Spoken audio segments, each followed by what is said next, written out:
Estimados señores, queridos hermanos y hermanas, imaginen por un momento que su vida se abre de repente como un libro viejo, donde las páginas no solo narran glorias, sino que también exponen las manchas más ocultas y profundas. Hoy no vamos a entrar simplemente en un sermón, sino en un viaje a través de los rincones del alma humana, donde la luz y la oscuridad se enfrentan, donde la verdad y la mentira chocan, donde incluso los elegidos pueden tropezar, pero también desde allí son levantados por la mano del Todopoderoso. He pasado 50 años escribiendo, observando, escuchando la voz de las personas a través de las letras, y he llegado a una certeza. No hay historia más poderosa que la escrita con la sangre, las lágrimas y la fe de seres humanos reales. Personas como Pedro, como Ananías, como Zafira y tal vez como nosotros mismos. Deténganse un segundo y pregúntense, si su vida quedara registrada en las páginas de la Biblia, ¿qué leerían los demás? ¿Un Pedro lleno de fervor pero que negó al Señor en medio del miedo? ¿O un Ananías y Zafira, viviendo bajo una cáscara brillante pero con el corazón cargado de engaño? La Biblia no es un libro de héroes perfectos, sino un espejo que refleja nuestras debilidades, y más aún el poder de Dios cuando transforma esos fragmentos rotos en instrumentos en sus manos. Hoy, juntos, entraremos en los Hechos de los Apóstoles, donde Pedro, un humilde pescador, se convierte en una llama que incendia Jerusalén, y donde Ananías y Zafira caen como un eterno recordatorio del peligro de la falsedad. Esta no es solo una historia de hace 2000 años, sino un eco para su alma, aquí y ahora. Los invito a quedarse, no para escuchar un sermón árido, sino para sumergirnos juntos en lecciones vitales. Cómo mantenerse firmes cuando la tentación ruge. Cómo preservar la sinceridad cuando el mundo entero vive de apariencias. Y cómo, al igual que Pedro, hallar fuerza en nuestra propia fragilidad. Que la palabra de Dios hoy no solo roce sus oídos, sino que encienda su corazón, los transforme y quizá reescriba la historia de su vida. Ahora comencemos. Hemos estado en las últimas semanas reflexionando sobre la vida de un hombre, de un personaje de la Biblia, y hemos recibido muchísimos correos y mensajes de personas que nos ven y que nos escuchan de montones de partes del mundo. De hecho, Miguel me acaba de pasar un papelito de hermanos que nos están viendo ahora mismo desde Ohio, en Estados Unidos, y montones de lugares y todo eso. Solamente hemos tenido un mensaje, solamente uno, de todos los que hemos recibido, que son cientos y a veces hasta miles, solamente hemos recibido un mensaje de una persona que usa un seudónimo, sabemos quién es, ¿no? Y dice, dejen quietito a Pedro, dejen quietito a Kefas, ¿no? Bueno, esto, dentro de miles de mensajes, el que una persona haya dicho eso, pues no tiene ninguna importancia. Nosotros hablamos de Pedro como podríamos hablar de Pablo, de Moisés, de David, de Simeón, de Judas y de tantos, porque basta que esté en la Biblia, basta que ese personaje esté en la Biblia para que nosotros tengamos la libertad de poder desmenuzar y de poder estudiar la vida de cualquier personaje bíblico. Incluso, fíjate lo que te digo, hasta la misma figura del diablo. Hasta del diablo se puede hablar, porque a veces es bueno conocer cómo funciona, qué estrategias utiliza, qué nombre les da la Biblia, cómo actúa en una época, cómo actúa con los hombres solteros, cómo tienta a las mujeres, cómo atienta a los casados, cómo actúa con los líderes políticos y religiosos. Es muy interesante incluso estudiar la figura de este personaje siniestro, ¿no? Porque está en la Biblia, y si está en la Biblia, pues tenemos la obligación de estudiar y conocer todo eso, ¿no? A veces hay ejemplos en la Biblia para imitar, ¿verdad? Y a veces hay ejemplos en la Biblia para no imitar. Si estudiamos la figura de Judas Iscariote, hombre, evidentemente lo estudiaremos, pero no para terminar haciendo lo que él hizo, que fue traicionar al Señor, venderlo, sino para no hacerlo, ¿verdad? Y estudiamos la vida de Pedro porque a mí me parece un hombre muy interesante. Porque hay algo que me llama mucho la atención de Pedro, y es que la Biblia lo presenta como un hombre con todo tipo de debilidades y de imperfecciones de carácter, es decir, muy humano. La Biblia no oculta que negó al Señor. ¿Ustedes cómo hubieran llegado a tener la información de que Pedro negó al Señor si no hubiera sido por la Biblia? ¿Hay alguna otra fuente de información que nos proporciona ese dato? ¿Verdad que no? ¿Por qué la Biblia lo cuenta? ¿Por qué la Biblia algo tan grave, algo tan feo, como es negar públicamente al Señor? ¿Por qué no guarda silencio y por qué no dice, bueno, esto que nadie se entere? Es decir, los cristianos del siglo IV, por ejemplo, después de Cristo, sabían que Pedro negó al Señor. Y los hermanos de la Edad Media sabían que Pedro negó al Señor. Y los hermanos del siglo pasado también lo sabían y nosotros también lo sabemos. ¿Y cómo lo sabemos? Porque la Biblia nos lo cuenta. Porque la Biblia no oculta las realidades del ser humano. La Biblia no oculta que Adán y Eva pecaron.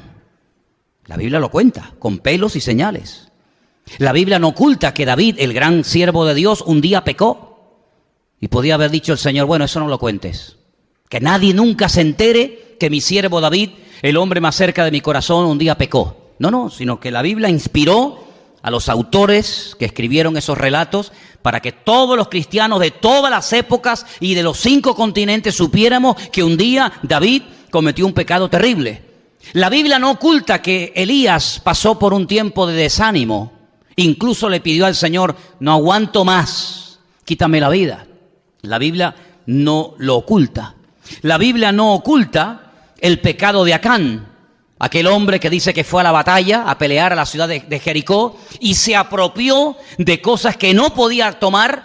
La Biblia podía haber dicho, silencio, que nadie se entere. No, la Biblia lo cuenta. La Biblia no oculta el conflicto, la disputa, el problema que hubo entre 2 grandes hombres de Dios, entre Bernabé y Pablo. Podía haber dicho Lucas, bueno, ¿esto para qué lo vamos a contar? ¿Para qué tienen que saber los hermanos del Centro Evangélico Vida Nueva? O los hermanos que nos ven y nos escuchan que un día Pablo y Bernabé tuvieron un problema. Eso no lo cuentes, que nadie se entere. No, la Biblia es muy clara en cuanto a las debilidades, en cuanto a los pecados de las personas. Y yo creo que una de las razones por las cuales el Señor no oculta, digamos, lo negativo o lo pecaminoso de las personas es para que no tengamos un falso concepto, una idea equivocada, errónea de dichas personas. Claro, si vemos a Abraham, a Moisés, a David, a Salomón y a todos los personajes de la Biblia siempre haciendo cosas maravillosas, nunca pecando, nunca cometiendo ningún tipo de equivocaciones, hermanos, sinceramente uno diría, esta gente más que seres humanos eran superhombres. Nunca pecaban, nunca se desanimaban, nunca eran tentados, nunca cometieron ningún pecado. No, en absoluto, en absoluto. Es más, hay un versículo en la carta que Santiago escribe que dice que Elías, fíjate de quién estamos hablando, uno de los profetas más grandes que jamás ha existido. Santiago dice que Elías era un hombre sujeto a pasiones semejantes como las de todos los hombres de toda la historia de la humanidad. Exactamente igual. Tenía sus altos y sus bajos, como tú y como yo. ¿Cuántos dicen amén? O tú después de conocer al Señor no has pecado nunca. Dice, no, yo pequé antes de conocerle. Sí, yo también. ¿Y después de conocerle? ¿Ya no pecaste más? No me digas. Ni uno se escapa, hermanos, ni uno. Pues mira, estamos estudiando la vida de Pedro precisamente por eso. Porque vemos que fue un hombre muy usado por el Señor, sin lugar a dudas. Porque vemos que fue un hombre que experimentó en su vida milagros y tuvo experiencias increíbles. Pero cuidado, Pedro era tan humano y era tan vulnerable como cualquiera de nosotros. La fortaleza que Pedro tuvo para no volver a negar al Señor es la misma fortaleza que tú y yo tenemos hoy para no negar ni para no pecar. Y es la gracia y la misericordia de Dios. Nada más que eso. No es que hayamos llegado a un nivel que ya el pecado no nos tienta, ni las tentaciones. No, olvídate. Si no fuera por la gracia y por la misericordia de Dios, ninguno de nosotros podríamos estar en pie en esta tarde ante la presencia del Señor. Créelo, Ni siquiera en eso podemos presumir, sino que toda la gloria, como hemos cantado, sea para nuestro Dios. Arrancamos con Pedro y lo hemos visto negando al Señor, sí, pero lo hemos visto restaurado por el Señor. ¿Cuántos lo recuerdan? Hemos visto a Pedro en el aposento alto, con iniciativa. Hemos visto a Pedro lleno del Espíritu Santo en el día de Pentecostés, Hechos capítulo 2. Lo hemos visto predicar en público. Lo hemos visto orar por un cojo de nacimiento Hechos capítulo 3, diciéndole aquella frase célebre, no tengo ni plata ni oro, mas lo que tengo te doy, en el nombre de Jesucristo levántate y anda. En los años 60 un periodista fue a visitar al Papa Juan XXIII al Vaticano y observando la Capilla Sistina y todas las cosas que allí están expuestas, le dijo el Papa Juan XXIII a este periodista, como usted puede comprobar, no podemos decir como Pedro, no tengo ni plata ni oro. Y el periodista dijo, efectivamente, su santidad tiene mucha plata y mucho oro, es verdad. Pero qué lástima que no puedan terminar de decir lo que también dijo Pedro. Pero en el nombre de Jesucristo, levántate y camina. ¿Verdad?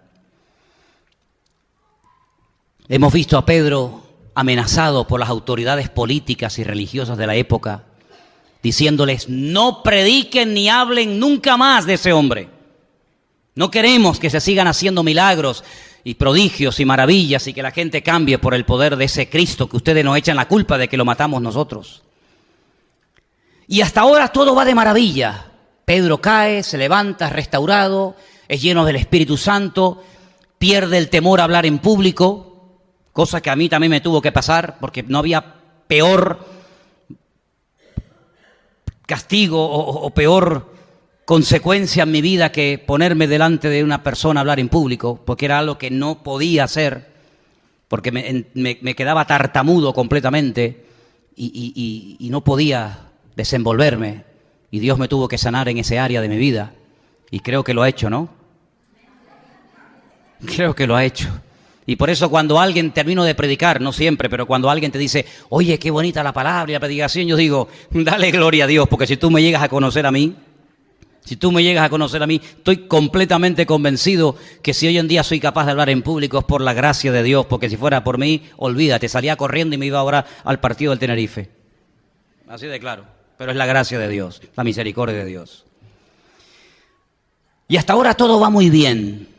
El jueves, cuando terminé de leer el capítulo 4, leímos por primera vez, en unos breves versículos, la historia de un hombre que se llamaba José, pero que los discípulos le cambiaron el nombre. Vamos a leerlo. Estamos en Hechos, seguimos en el libro de los Hechos, capítulo 4. Los cristianos vivían juntos, no había necesidades entre ellos, había una solidaridad y un espíritu de generosidad tremendo entre los hermanos. Y el capítulo 4 termina hablándonos de este personaje. Leo en el versículo 36, 4:36 de Hechos. Entonces José, a quien los apóstoles pusieron por sobrenombre Bernabé, que traducido es hijo de consolación, que era un levita natural de la isla de Chipre, como tenía una heredad, la vendió y trajo el precio y lo puso a los pies de los apóstoles. Es la primera vez que yo veo en el libro de los Hechos una persona que tiene una propiedad y la vende y da todo el dinero a la iglesia. La pone a los pies de los apóstoles, es decir, somete la decisión de lo que se va a hacer con ese patrimonio, con ese dinero, al criterio de los apóstoles. Eso significa la expresión que puso el dinero a los pies de los apóstoles. No significa que vino y es así, toma, y se lo tiró, sino como decir, mira, ahí está el dinero, ustedes administrenlo como crean conveniente. Y así termina el capítulo 4. Y hasta ahora, repito, todo va de maravilla. Pero el primer pero que encontramos en el libro de los Hechos de una mancha, de algo negativo, la encontramos en el capítulo 5. Y es de ese capítulo del que yo quiero hablar esta tarde y sobre todo de esa historia. Capítulo 5 del libro de los Hechos empieza con la palabra pero, muchos milagros, muchas sanidades, multitudes que se convierten, poder y autoridad por donde quieras y cuando quieras, pero, ay amigo, ¿se acuerdan un mensaje que yo di hace años hablando acerca de los peros de la Biblia? Has sufrido, has tenido paciencia, has probado a los que se dicen ser apóstoles, pero, tengo contra ti que has dejado tu primer amor. Los peros, qué feos son, ¿verdad? En la vida de todos nosotros hay un pero. Es un buen hombre, es una buena hermana, muy agradable, muy simpático, muy cariñoso, muy no sé qué, muy tal, ¿verdad? Pero, seguramente si le preguntas a tu mujer, dime, háblame, dice, sí, pero... Ah, que sí, no se lo preguntes porque te vas a salir con una depresión terrible del culto. Todas las iglesias tienen un pero, todas. Esta también, 1, 2, 3, 20 pero. Y cantan, sí, alaban, la música, tal, la pantalla, no sé qué, el internet, que le vende aquí, que le vende allá, pero. Todos tenemos un pero. Manolo sí, Manolo, el pastor, pero. Tú también tienes pero, ¿eh? No te me mires ahora con cara de guardia civil, ¿eh? Todos tenemos peros. Y la iglesia primitiva también. Y tú dices, pero ¿cómo puede ser que en una iglesia tan grande, tan bendecida, con semejantes apóstoles? Mira, un día predicaba Pedro, otro día predicaba Santiago, otro día predicaba Juan. Era una iglesia que era una gloria aquello. Pero había un hombre llamado Ananías, con Zafira, su mujer, vendió una heredad, fíjate, igual que Bernabé, vendió una heredad. Y este dice, pues si él vendió una heredad, yo ¿por qué no lo puedo hacer? Y dice que vende la heredad y sustrae, quita del precio, sabiéndolo también su mujer, y trayendo solo una parte, y la puso a los pies de los apóstoles. Esto es muy fácil de entender, no hay que ser muy listo para entender esto. Estos señores, este matrimonio, tenían, vamos a decir, un terreno, y lo venden en 100.000 euros. No era obligatorio vender y traer dinero a la iglesia, no era una obligación, era algo que la gente quería hacer en un acto de generosidad y de apoyo a la obra. Y estos podían haber dicho, bueno, mira, hemos vendido la finca en 100.000 euros, vamos a dar a la iglesia una ofrenda de 10.000 euros. ¿Está bien? Pero no. Ellos quitan una parte, no sabemos cuánto, si un 10, un 20, un 30, un 40%, no sabemos.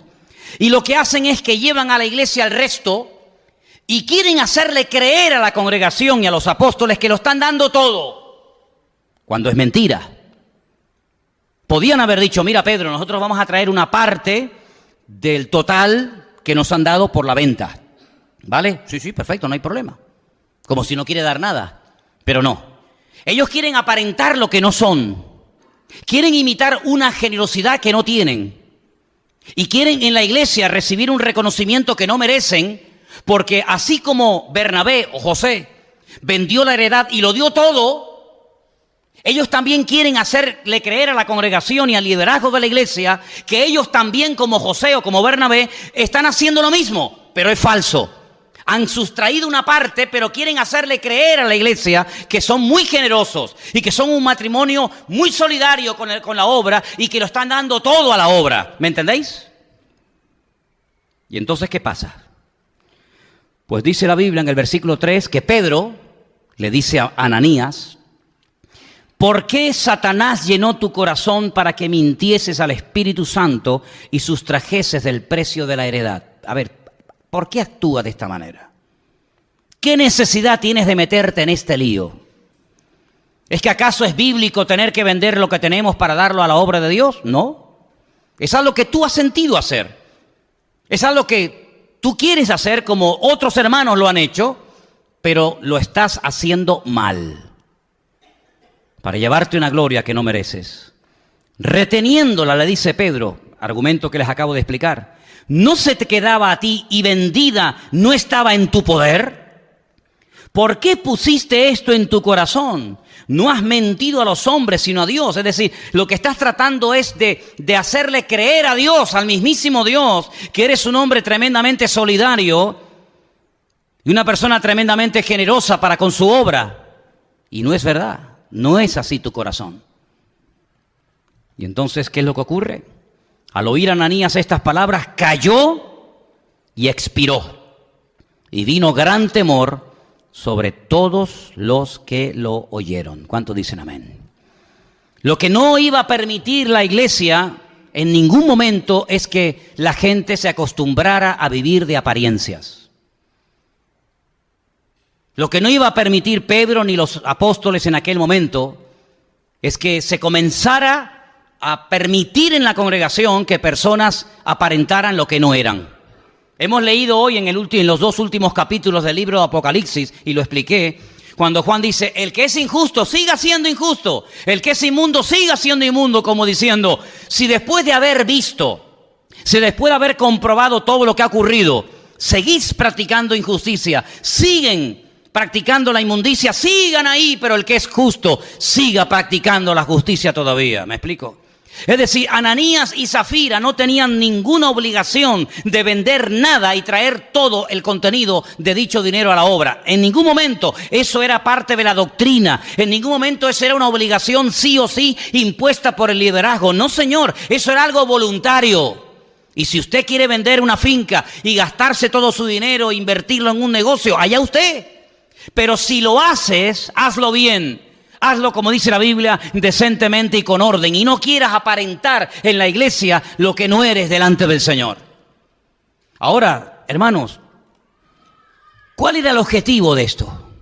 El objetivo de esto era imitar la generosidad de otros miembros de la iglesia, como por ejemplo la de Esteban. Perdón, la de Bernabé.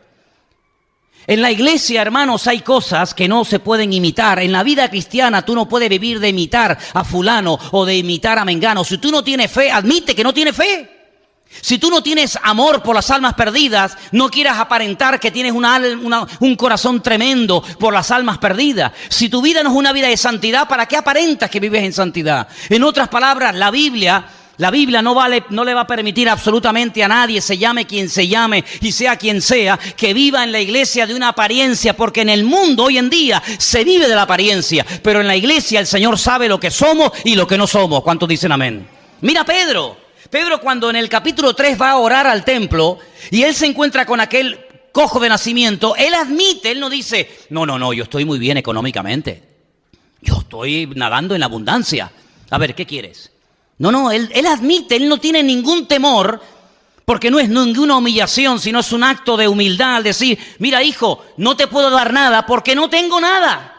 No es que no quiera ayudarte, es que no tengo ni plata ni oro, no tengo patrimonio. Pero yo tengo algo que te puede solucionar la vida, y no solamente para que comas hoy y mañana otra vez a pedir, sino te voy a dar lo que Dios me ha dado a mí, que es el poder de orar por ti y que el Señor se glorifique sanándote en el nombre de Jesús. Así que levántate y camina. Y yo dije en ese día que es muy importante que reconozcamos delante del Señor y a nosotros mismos qué es lo que tengo y qué es lo que no tengo. Porque el mundo, como ya acabo de decir, vive de las apariencias. ¿Cómo estás? Bien. ¿Cómo va todo? Bien, todo bien. Mentira. Sin embargo, delante del Señor, un paso muy importante es reconocer que necesito ayuda. Cuando el Señor da aquel hermoso mensaje que yo lo he llamado la constitución del reino, el famoso Sermón del Monte, Mateo 5, 6 y 7, lo pueden leer, capítulos extraordinarios. La primera bienaventuranza es un golpe al ego. Bienaventurados los pobres en espíritu, porque ellos verán a Dios, ¿verdad? En otras palabras, bienaventurados los que reconocen que necesitan la riqueza espiritual de Dios. Bienaventurados los que reconocen su bancarrota, su miseria espiritual delante de Dios, porque Dios entonces los podrá bendecir y los podrá levantar. Pero hay de aquellos que aparentan y que no quieren reconocer que necesitan de Dios. Y hay mucha gente hoy en día que, como Ananías y Zafira, se mueven y viven con ese mismo espíritu, el querer aparentar lo que no eres y aparentar lo que no tienes. Y eso delante de Dios es pecado. Y dice la Biblia que en ese momento en el que Pedro confronta a Ananías, al momento cae muerto delante de la presencia del Señor y delante de toda la congregación que allí estaba. Es decir, vemos que hasta ahora Dios ha hecho milagros basados en la misericordia. Sana a enfermos, levanta a cojos, levanta a personas que están lisiadas, pero ahora que esto es un milagro, y aquí está en operación el don del discernimiento de espíritus, ahora hay un juicio contra la iglesia. Ahora hay un acto de soberano de Dios en el que Dios va a desenmascarar a un matrimonio que no sabemos si 100% eran convertidos, porque claro, aquí hay de todo tipo de opiniones. ¿Era realmente Ananías y Zafira verdaderamente convertidos? ¿O eran personas que se habían acostumbrado a venir y asistir a la iglesia, pero en el fondo de su corazón no eran cristianos, pero pretendían vivir como cristianos? Eso solamente Dios lo sabe. ¿Qué hizo la iglesia con el dinero que dieron? ¿Lo usaron? ¿Lo devolvieron? Nadie lo sabe. Lo que está bien claro es que Ananías en ese momento cayó muerto ante la presencia del Señor. Y ese día los jóvenes de la iglesia tuvieron trabajo, porque dice la Biblia, vamos a leerlo, en el versículo 6, que los jóvenes se levantaron y lo envolvieron y sacándolo, lo sepultaron. Qué culto, ¿te imaginas? Son cultos muy extraños. De repente en la calle se ponen a predicar, oran por los enfermos. Otros se ponen a cantar en una cárcel, se produce un terremoto. Ahora empieza el culto, uno se cae muerto, los jóvenes se levantan y lo van a enterrar, sigue el culto. Eran cultos extraños, ¿eh? Pero espérate. Pasado un lapso de 3 horas, versículo 7, sucedió que entró su mujer no sabiendo lo que había acontecido. Ay, amigo. Entonces Pedro le dijo, dime, ¿vendisteis en tanto la heredad? Y ella dijo, sí, en tanto. Ahí vuelve a mentir. Podía haber dicho, no, Pedro, no. Nosotros hemos vendido la finca, el terreno, en tanto dinero, y mi marido y yo hemos decidido tomar una parte de ese dinero que hemos vendido, ¿verdad? Como tenemos, y ayudar a la iglesia. Pero cuando Pedro le dice, ustedes vendieron la finca en tanto dinero, ella no reconoce que está mintiendo, sino que vuelve otra vez a insistir diciendo, sí, efectivamente, en ese dinero fue el que nos dieron. Ay, amigo, desaprovechó una oportunidad de oro. Yo siempre he dicho, hermanos, que en la vida cristiana, en la vida misma, se van a presentar oportunidades. Aprovéchalas. Aprovecha las oportunidades que Dios te da. Dice la Biblia, y el domingo pasado lo decía, si oyereis hoy su voz, no endurezcáis vuestros corazones. Eso de que, bueno, ya mañana lo voy a pensar. No te jactes del día de mañana, dice Proverbios 27:1, porque tú no sabes qué dará de sí el día. Entonces ella dice, sí, en tanto la hemos vendido. Y entonces, ¿qué ocurre? Versículo 9, Pedro le dijo, ¿por qué convinisteis en tentar al Espíritu del Señor?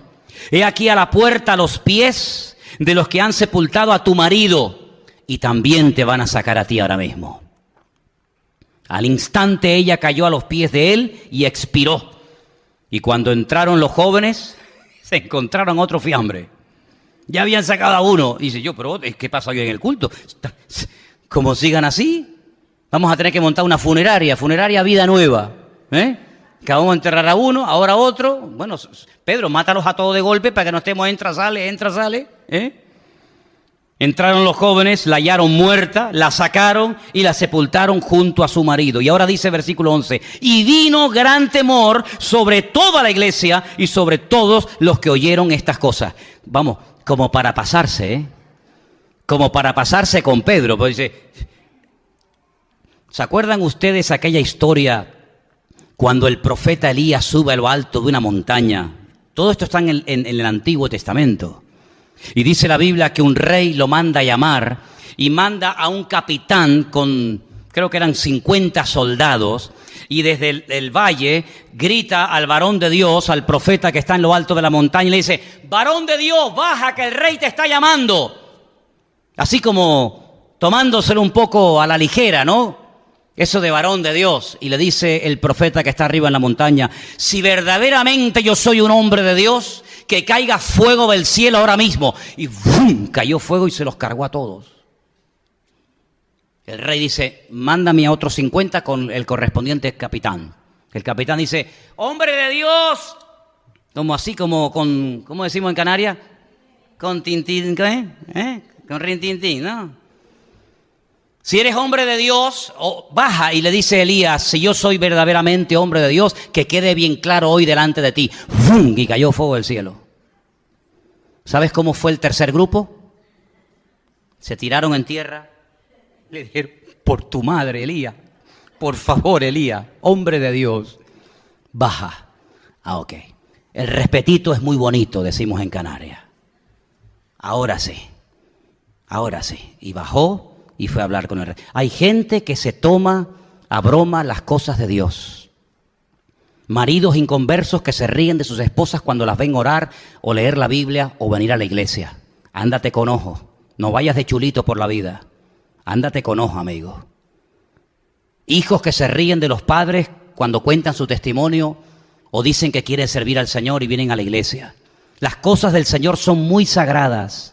Al Señor, a Dios, no solamente hay que amarlo con todo el corazón, con todo el alma y con todas las fuerzas, sino que también a Dios hay que respetarlo y temerlo.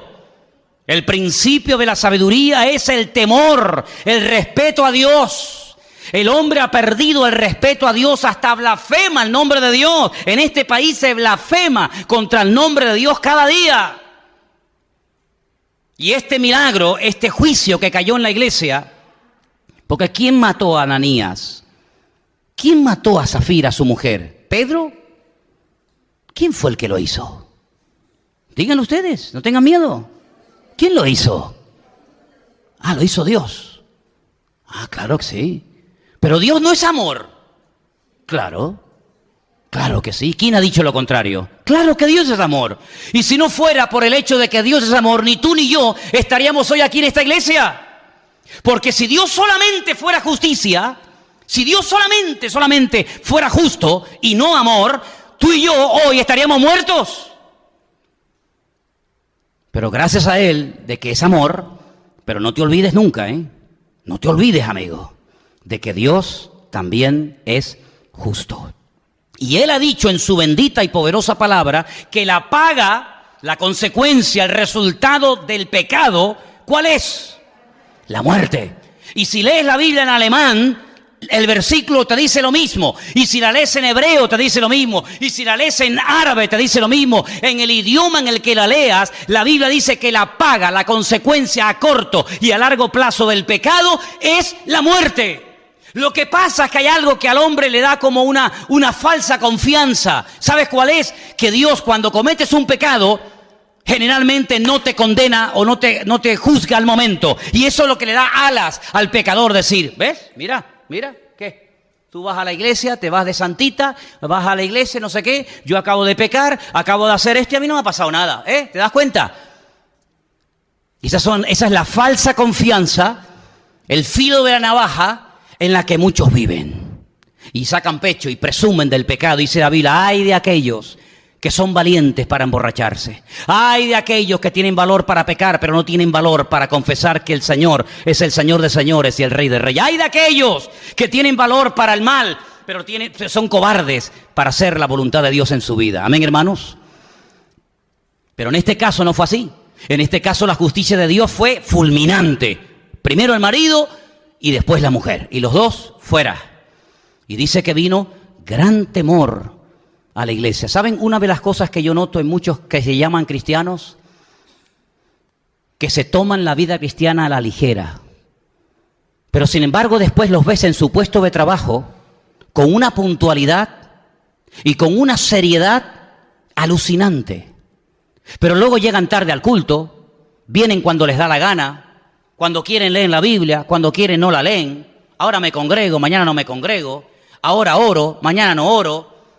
Sin embargo, cuando los ves en su puesto de trabajo o en sus estudios o en su carrera o a lo que se dediquen, son puntuales. No se les ocurriría nunca llegar siempre tarde al puesto de trabajo porque sabes que te echan a la calle, amigo, ¿verdad? Nunca te plantea decir, mañana que es lunes, mañana es lunes, ¿no? ¿Sí o no? Mañana no voy a trabajar. Me duele un poco la espalda. Mañana no me despiertes que no voy. Mamá, mañana no me despiertes que no voy a... Pero tienes un examen mañana de matemática. Es un examen final, sí, pero no siento el ir. Ni se te ocurre, ni se te pasa por aquí el actuar de esa manera. Pero sin embargo, después para las cosas de Dios, una ligereza, una superficialidad, una vida light, total y absoluta.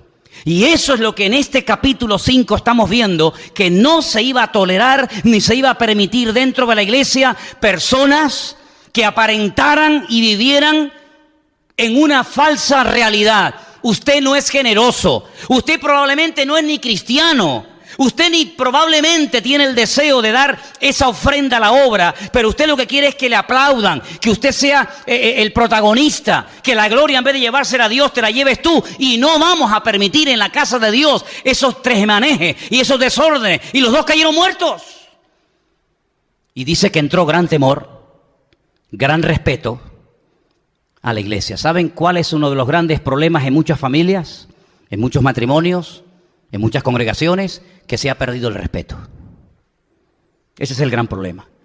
Cuando íbamos a la iglesia católica, yo no sé si ustedes se acuerdan, yo me acuerdo como si fuera ahora. Entrábamos en silencio. Hacíamos hasta reverencias cuando entrábamos por ciertas y determinadas partes de la iglesia, ¿o no? Yo me acuerdo Que entrábamos y decíamos, ¿usted va a comulgar? Sí. ¿Pero acabas de comer? Sí, no se puede. No. Y había un pan de huevo, en Las Palmas donde yo estudiaba en los salesianos, había un pan así de grande que se llamaba pan de huevo. Y me encantaba. Pero cuando teníamos que comulgar, no podíamos comernos el pan de huevo. Ni el bocadillo que nos hacía nuestra madre, porque era pecado comulgar si no habías comido.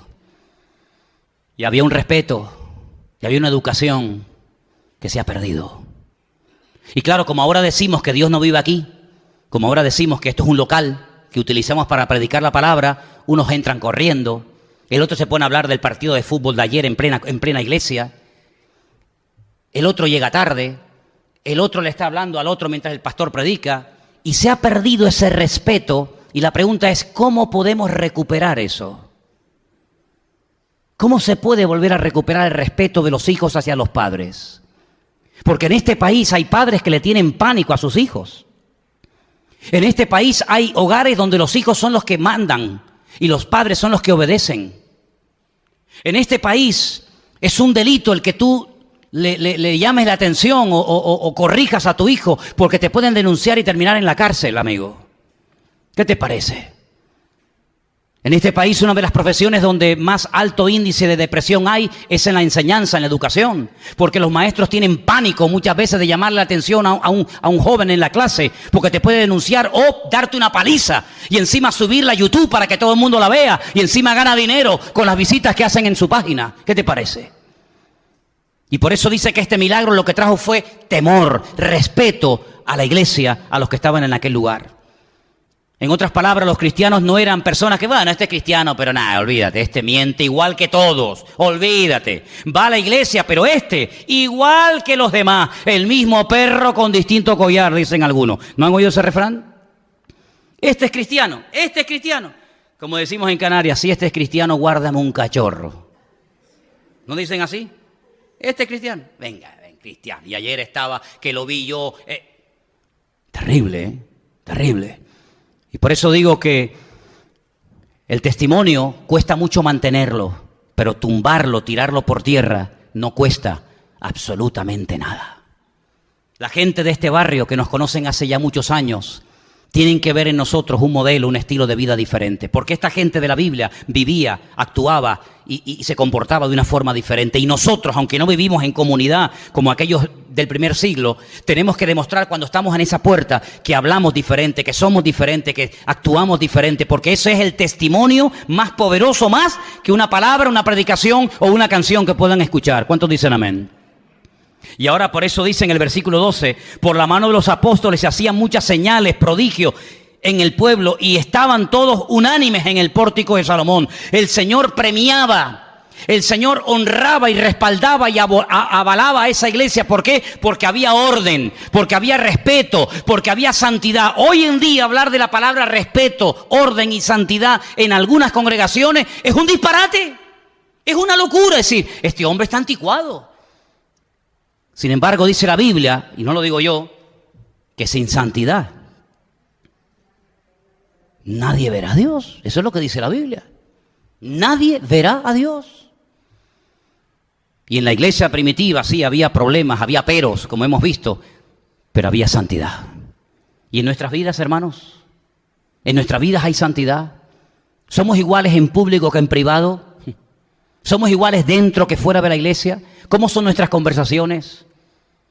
¿Nuestros deseos? ¿Qué se mira en internet cuando nadie te observa? ¿Qué pasa por tu mente cuando no estás en la iglesia? ¿Hay esa santidad? Por eso dicen algunos, ¿por qué hoy en día no hay tantos milagros y prodigios como antaño? Pero ¿cómo lo va a haber? Si el Señor donde derrama bendición y vida eterna es donde hay armonía, donde hay paz, donde hay amor, donde hay santidad, donde hay orden, allí Dios respalda, allí Dios bendice. Pero donde hay desorden, donde hay pecado, Dios no puede respaldar algo así.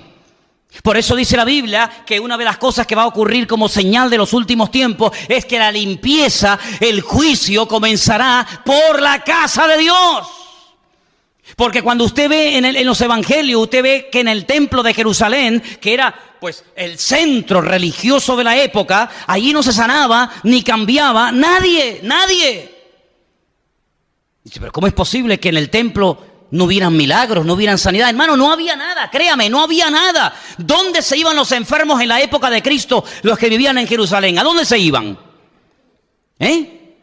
Al estanque de Betesda, allí por las calles, esperando que pasara alguien.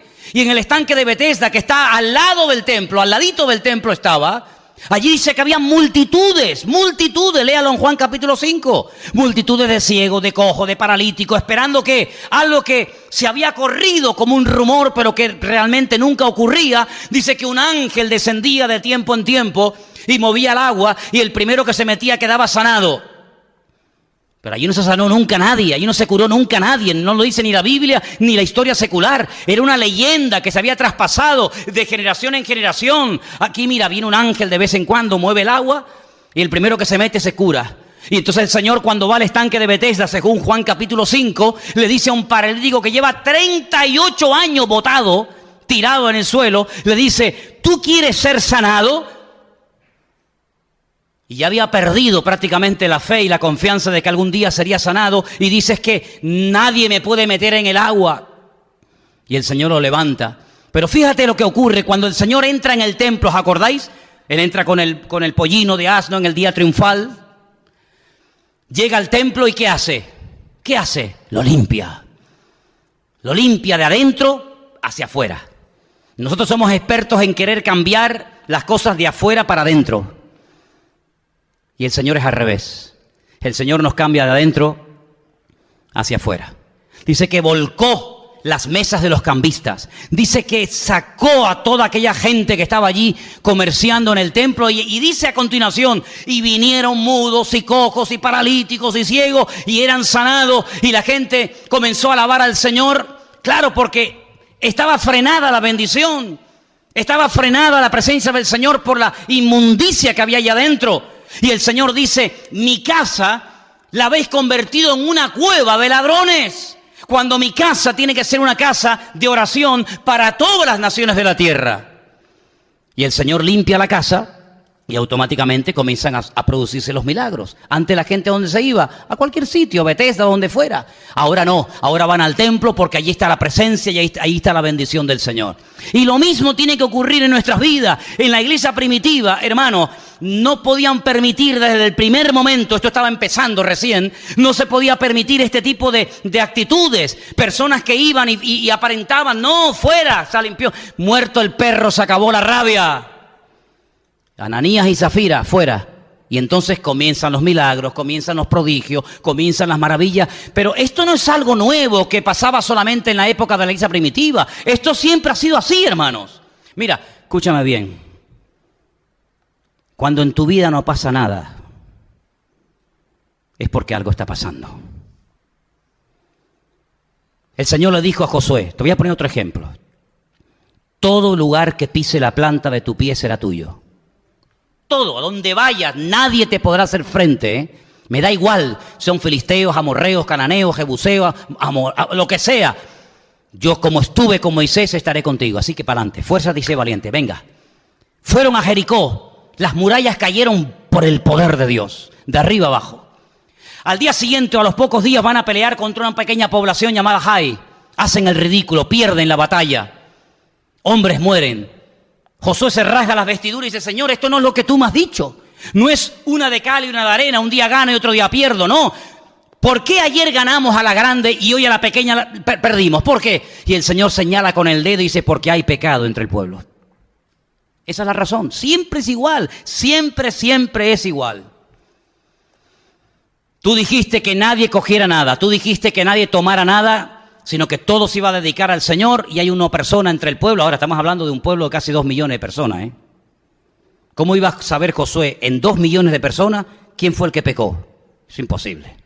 Imposible. Cuando tú pecas no te salen así unos pelos así, se te pone el pelo verde y unas verrugas, ¿no? Sí, mira, ese no se ve. Pero lo que el hombre no ve, el Señor sí lo ve. No es que yo haya fallado, Josué, yo no fallo, yo soy el mismo. El problema es que no se han cumplido los requisitos. Que se levante el pueblo mañana temprano en la mañana y empiezan a pasar, claro, imagínate tú, familias enteras, miles y miles de personas. Vete tú a saber quién fue el que pecó. ¿Quién fue? Y el Señor le dice, para, ese es. Un tal Acán. ¿Os acordáis la historia? Dice, quítalo de en medio. Quita el cáncer del medio. Cuando quitaron al personaje este del medio, dice, ahora vete a pelear otra vez. Ganaron la guerra. ¿Cuántas guerras tú has ganado? ¿Cuántas batallas espiritualmente hablando tú has ganado? Muchas, ¿verdad? ¿Y cuántas has perdido? También unas cuantas, ¿verdad? ¿Sabes por qué las has perdido? Porque cuando se va la santidad y la comunión con Dios, el diablo se ríe en tu cara. El diablo se ríe en tu cara.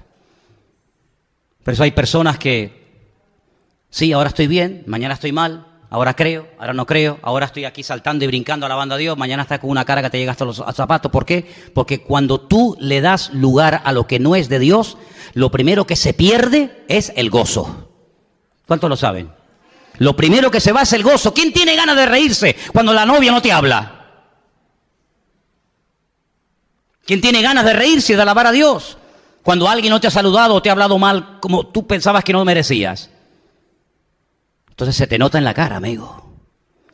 Y el diablo no solamente lo nota en la cara, sino lo nota en tu espíritu. Y el diablo dice, con este, aunque haya predicado el mes pasado, aunque haya cantado hace media hora, aunque se llame pastor, reverendo, obispo, apóstol, diácono, lo que sea, con este hago yo lo que me da la gana cuando quiera. Porque sé que una cosa pequeña lo derrota, imagínate con la cosa grande. ¿Te das cuenta? Por eso, amados hermanos, en la iglesia primitiva, Ananías y Zafira no eran dignos de permanecer ni un minuto más. ¿Tú te imaginas a los jóvenes de la iglesia llevando a Ananías y diciendo, oye, ¿sabes que este hombre ha muerto hoy en el culto? Sí, pero ¿sabes por qué, no? Pues mira, por esto, pues madre mía, no veas. Y cuando entran al culto, dice Pedro, a esta se la llevan también y la entierran. Los jóvenes, ¿cómo vivir? ¿Con qué santidad? ¿Con qué temor de Dios tendrían que vivir los jóvenes ahí dentro? Le diría uno a otro y dice, no te pases ni un pelo, ¿eh? No te pases ni un pelo que te tranca Pedro. Te echa la mirada esa que tiene él así profunda, te mete los ojos así por dentro y te dice, o te arrepientes o te sacan a ti también, ¿eh? ¡Qué temor de Dios! Voy a leer un poquito más adelante. Sigo leyendo el versículo 15. Dice que había tantos milagros y presencia del Señor que ponían a los enfermos en las calles. Ni siquiera los llevaban al culto, los ponían ahí en las calles. Y los ponían en las camas y en los lechos para que al pasar Pedro, a lo menos su sombra cayese sobre alguno de ellos. Y aún de las ciudades vecinas venían muchos a Jerusalén trayendo enfermos y atormentados de espíritus inmundos, y todos eran sanados. Pero ¿cómo no voy a hablar de Pedro, hombre? ¿Cómo no voy a hablar de Pedro, Barak Shalom, o como rayo te llames ahí en internet? ¿Cómo no voy a hablar de Pedro? ¿Cómo no voy a hablar de Pedro, por favor? ¿Cómo no voy a hablar de un hombre que ni siquiera ora por la gente, sino que pasa y la sombra los toca y son sanados? Pero ¿a cuántos no les gustaría que nos pasara eso a nosotros? Dime la verdad. Oye, sería una pasada venir al culto y que todos los enfermos del barrio digan, va a empezar el culto, saquen a los enfermos a la calle y vengan a las ambulancias de la residencia Candelaria, del hospital, y los pongan todos ahí, porque ahora esta gente va a empezar el culto a las 6:30, prepárense, y todos los enfermos ahí. Y nosotros, no, sin orar, sin nada, ni buenas tardes, sino pasando, y de repente el otro se levantó, el otro salió corriendo, el otro... ¿Sería? ¿Sabes cuántas miles de personas se pondrían en esa calle esperando que llegáramos nosotros? Sería una pasada. Pues hermanos, el poder de Dios no ha cambiado y tenemos que orar para que el Señor derrame de su gloria y para que se hagan milagros, señales y prodigios, porque la gente, hermanos, está tan endurecida que le habla, y es como cuando le echas agua al pato, le resbala la palabra como el agua, pero cuando vean el poder de Dios, sus conciencias van a ser sacudidas, y necesitamos urgentemente que Dios derrame su gloria sobre esta tierra. Pero para eso tiene que haber un requisito indispensable e insustituible, y es la santidad y el orden y la limpieza en la casa del Señor. ¿Cuántos dicen amén? Versículo 17. Levantándose el sumo sacerdote, otra vez de verdad, levantándose, y todos los que con él estaban, esto es la secta de los saduceos, se llenaron de celos. ¿Tú sabes que los saduceos eran religiosos, pero dice que no creían en la resurrección de los muertos? Pero ¿cómo puede ser una persona creyente y no crea en la resurrección de los muertos? No, ni en ángeles tampoco creían. ¿Pero qué creyentes son estos? Bueno, es que hoy en día hay creyentes ¿Que no creen en los milagros? ¿Cómo? ¿Que un creyente no cree en los milagros? Sí, así. Es decir, estos son sumos sacerdotes, había dos, Anás y Caifás, uno era del gremio, del grupo de los saduceos y otro de los fariseos, y habían unos que no creían en la resurrección de los muertos ni en ángeles. Bueno, ¿y qué tipo de creyentes son estos? Bueno, pues como hoy en día te encuentras a creyentes que le dicen, tú sabes que yo fui a la iglesia endemoniado, endemoniado, y el Señor me liberó, y te dice, no, pero eso era una cosa de bipolar, ¿no? Que bipolar no, ni polar, ni dorada, ni pilsen. Eso era una posesión diabólica, amigo. Y el Señor me liberó. Y te dicen, no, yo no creo en eso. Pastores que dicen que ya no hay milagros, como los saduceos, y estos eran los que tenían poder y autoridad. Es increíble. Y entonces dice, le echaron mano a los apóstoles y los pusieron en la cárcel pública, mas un ángel del Señor, abriendo de noche las puertas de la cárcel, los sacó fuera y les dijo, id y puestos en pie en el templo, anunciad al pueblo todas las palabras de esta vida. Habiendo oído esto, entraron por la mañana en el templo y enseñaban. Entre tanto vinieron el sumo sacerdote y los que estaban con él y convocaron al concilio y a todos los ancianos de los hijos de Israel y enviaron a la cárcel para que fueran traídos. Ay, amigo, esto es buenísimo. Cuando llegaron los alguaciles no los hallaron en la cárcel.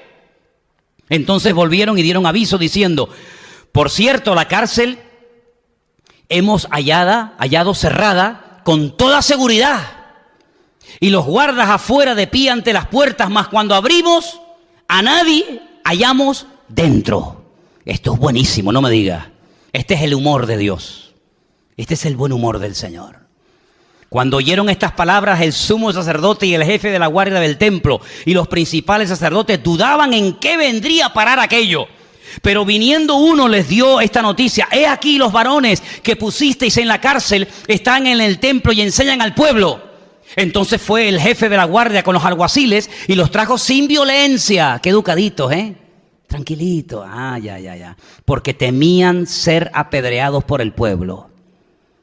Le tenían más miedo al pueblo que a Dios, que es lo que pasa muchas veces. No quieren perder poder, no quieren perder autoridad, quieren seguir mangoneando las conciencias, aunque Dios lo tengan en contra, pero no quieren perder el prestigio. Entonces, no, vengan, que queremos hablar con ustedes, chicos, vamos a tener una reunión de oración. ¿Qué les parece, muchachos? Cuando los trajeron, les presentaron al concilio. Y el sumo sacerdote les preguntó diciendo, ¿no os mandamos estrictamente que no enseñarais en ese nombre? Y ahora habéis llenado a Jerusalén de vuestra doctrina y queréis echar sobre nosotros la sangre de ese hombre. Ahí viene Pedro otra vez, bendito sea Dios. Ahí viene Pedro otra vez. A este como lo pincharas un poco, amigo, como pincharas un poco a Pedro. Salta Pedro y dice, es necesario obedecer a Dios antes que a los hombres. El Dios de nuestros padres levantó a Jesús, a quien vosotros matasteis colgándole en un madero. Otra vez le vuelve a dar con la metralleta. A este Dios ha exaltado con su diestra por príncipe y salvador, para dar a Israel arrepentimiento y perdón de pecados.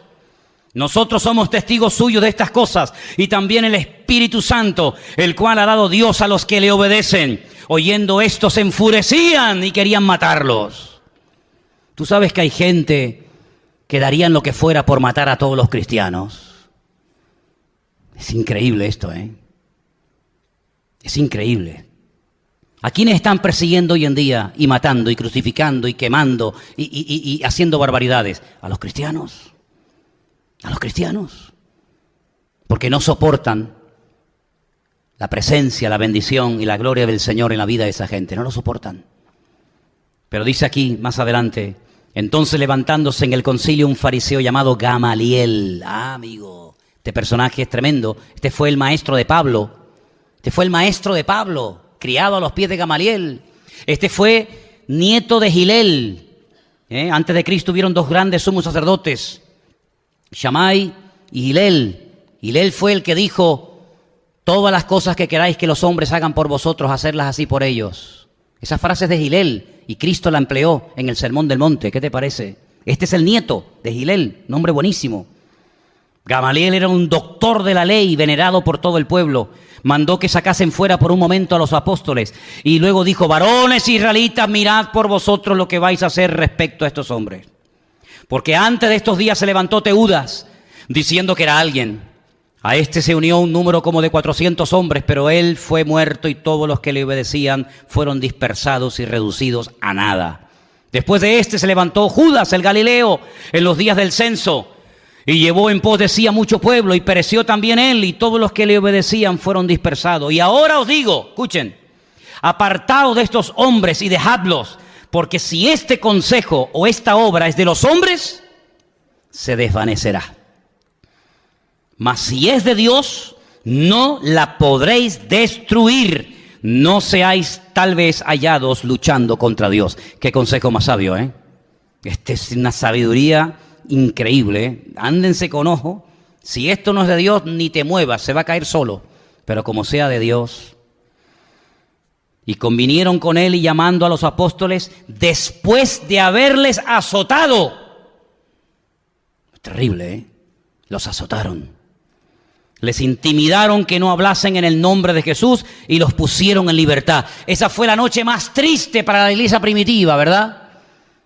Esa fue la noche más triste y dolorosa para Pedro y para Juan, que por predicar al Señor y por haber sanado a un enfermo y por predicar del Evangelio, los azotan, los intimidan, los amenazan. ¿Sí o no? ¿Cuántos dicen amén? Pues se equivocó, hermano. Usted no tiene que decir amén a todo lo que yo digo. Se equivocó. Totalmente se equivocó. Porque no salieron hechos polvo. Señor, ¿por qué nos pagas así? Te servimos, estamos predicando tu palabra y nos pegan, nos azotan, pero ¿esto qué es?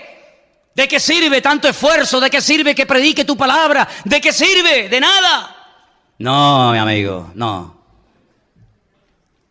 Lea el versículo 41. Ellos salieron de la presencia del concilio, ¿cómo? Dígalo fuerte. Gozosos, más fuerte, gozosos de haber sido tenidos por dignos de padecer afrenta por causa del nombre. Y todos los días en el templo y por las casas no cesaban de enseñar y de predicar de Jesucristo. Dele un fuerte aplauso al Señor en esta tarde. Dígale: gloria a Dios. Gracias, Señor. Aleluya. Aleluya. Gloria a Dios. Qué tremendo, ¿eh? Increíble. Increíble, hermanos. Pero ¿quién puede sentir gozo después de darte una cuerada? ¿Alguien se presenta como voluntario? ¿Le damos una cuerada aquí a algún hermano? Miguelito, ¿viene para acá? ¿No? Luis, Raúl, venga, hombre, anímate, venga. Ay, amigo, gozosos. Señor, gracias por los azotes que me han dado. Gracias porque soy digno de padecer como tú padecías. Hermanos, hablando aquí ahora que no nos oye nadie, estos o son hombres de Dios como la copa de un pino, o están locos como cabras. Porque esto no tiene sentido. Esto es contra toda naturaleza, esto es contra toda ciencia y contra toda psicología. Que una persona se goce por el sufrimiento, cuando la lucha del hombre de toda la vida siempre ha sido luchar en contra del sufrimiento, luchar en contra de la enfermedad, luchar en contra de la muerte. Y esto resulta de que los azotan. No son masoquistas, pero son personas que saben perfectamente que algún día, por lo que están haciendo, por la forma como predican, por la forma como exponen la palabra, por el modelo, por el estilo de vida que llevan, ellos saben, lo llevan en la sangre, en los huesos. Ellos saben perfectamente que algún día se van a meter con ellos y ya ha llegado el momento. Hasta ahora todo han sido amenazas. Hasta ahora todo ha sido: oye, esto no lo hagan, oye, esto no lo hagan más. Hasta ahora todo ha sido palabra. Ahora pasan de las palabras a la acción. Ahora los azotan. ¿Piensan ustedes que se callaron? ¿Piensan ustedes que dijeron: oye, esto va en serio, cuidado que mañana nos dan otra? Enseñaban cada día en el templo y por las casas y no cesaban de enseñar y de predicar de Jesucristo. ¿Cuántos dicen amén? ¿Cómo no van a convertirse miles de personas? ¿Cómo no va a llegar el Evangelio hasta nosotros hoy en día con este tipo de personas? ¿Cuál es el secreto de todo esto? ¿Qué hay detrás de esto? Vamos a ser sinceros. ¿Se drogarían? ¿Sería que tomaban un alucinógeno, una droga que les daba una capacidad? No. ¿Qué es lo que tenía esta gente? ¿Se puede tener eso hoy en día? ¿Podemos nosotros vivir así? Lo que tenían era una confianza y una fe en Dios a prueba de bombas. Y eran personas que se habían tomado en serio el Evangelio. Eran personas que estaban dispuestos a morir por la causa de Cristo. Eran personas que aguantaban lo que fuera, porque para ellos era un privilegio padecer por la causa de Cristo. 2000 años han pasado desde esta historia que les acabo de contar hasta hoy en día. Y alguien dijo en cierta ocasión, y yo simplemente repito, si hoy en día cayeran en las iglesias muertos, los que viven en pecado, los que viven en desorden, ¿cuántos caerían muertos en cada culto? ¿Cuántos? Si por mentir, si por querer aparentar, cayó un matrimonio muerto un día en un culto, 2000 años después, con todas las barbaridades que se predican y se enseñan hoy en día desde los púlpitos, asustando y mangoneando a la gente, cayeran todas esas personas muertas, amigo, ¿cuántas personas verdaderamente quedarían en pie? Tenemos que pedirle al Señor que derrame espíritu de santidad entre nosotros. Hoy en día se mide el éxito de un ministerio, de una iglesia, por el número de personas que tienen. Bueno, tiene una iglesia de 1000, pues será más importante o más ungido que el que tiene 200, o el que tiene 100, o el que tiene 10, o el que tiene 15. Pero la santidad y el respaldo de Dios no se mide por lo que tienes, sino por lo que eres. Y esta gente no tenían ni plata ni oro, pero tenían la presencia del Señor de una forma tremenda en sus vidas. Y eso tenemos que recuperarlo todos y cada uno de nosotros. ¿Te gustaría? ¿Te gustaría? Cierra tus ojos ahí donde estás. Hermanos queridos, estamos en un punto en el que vemos a Pedro con una autoridad y con una unción y con un poder tremendo. Pero no quiero que olvidemos de dónde viene. No quiero que olvidemos quién fue Pedro semanas, meses atrás. Un hombre que llegó a negar al Señor. Un simple pescador en el mar de Galilea, llamado por el Señor, y se dejó tratar y se dejó cambiar por Él. Si el Señor pudo utilizar a ese hombre con tantos defectos y con tantas debilidades de carácter como él tenía, y lo pudo llegar a usar de una forma tan maravillosa, ¿por qué el Señor no lo puede hacer también contigo y conmigo si nos ponemos en sus manos y le pedimos que nos trate, que nos restaure y que nos use? No hay nada que lo impida. Solamente es nuestra voluntad la que hoy tenemos que poner a los pies de Cristo y decirle: Señor, yo también reconozco mis debilidades, yo también reconozco a veces mi falta de santidad o de lo que sea, pero también reconozco que para ti no hay nada imposible. No importa si eres tímido o atrevido, no importa si eres elocuente o torpe a la hora de hablar, no importa, lo importante es lo que le permitas hacer al Señor en tu vida. No importa si tienes grandes talentos, carreras, títulos universitarios o ninguno. No importa lo que tienes. Lo importante es lo que eres. Y en esta tarde el Señor nos ha hablado a través de su palabra, mostrándonos que un hombre usado por la mano del Señor puede llegar a ser un instrumento de tremenda bendición. Pero que el Señor quite también de nuestra vida, y debemos de pedirle: Señor, quita de mi vida la apariencia, quita de mi vida cualquier actitud que se parezca a la de Ananías o a la de Zafira. Quiero, Señor, que arranques de mi vida toda actitud que no te glorifica a ti, Señor, y que hagas de mí una persona útil, una persona que pueda ser usada en cualquier momento como Dios quiera. Pidámosle eso al Señor en esta tarde, hermanos. Padre, te damos gracias por tu bendita palabra, Señor. Gracias porque vemos cómo un hombre puede ser transformado cuando se deja cambiar por ti, Señor. Gracias por la vida de Pedro, Señor. Gracias porque este hombre fue creciendo, fue madurando Y es una inspiración para nuestra vida ver cómo un hombre como él pudo llegar a ser tan útil. Nosotros te pedimos exactamente lo mismo, Señor. Usa nuestra vida y que podamos ser un instrumento útil en tus manos el tiempo que nos resta de vida. Quita de nosotros cualquier actitud, quita de nosotros cualquier cosa que no te agrade, que no te glorifique, que sea un impedimento para ser usados por Dios. Y te pido que traigas siempre espíritu de santidad a nuestras vidas. Santidad en la mirada, santidad en los oídos, en la boca, santidad en el corazón, en el alma, santidad, orden en todas las áreas de nuestra vida, para que tu nombre sea glorificado y el mundo te reconozcan a ti y vean lo que tú eres capaz de hacer en medio de un mundo que se pierde, en medio de un mundo que te ha dado las espaldas. Queremos que tú uses a tu iglesia, jóvenes, niños, matrimonios, a todos y a cada uno de nosotros. Úsanos, Señor, en este tiempo y aviva tu obra. Pon el fuego en el altar y que podamos ser personas útiles en tus manos. Te damos gracias por tu paciencia, te damos gracias porque tú lo vas a hacer y lo creemos. Y lo pedimos todo en el nombre de tu amado Hijo Jesús.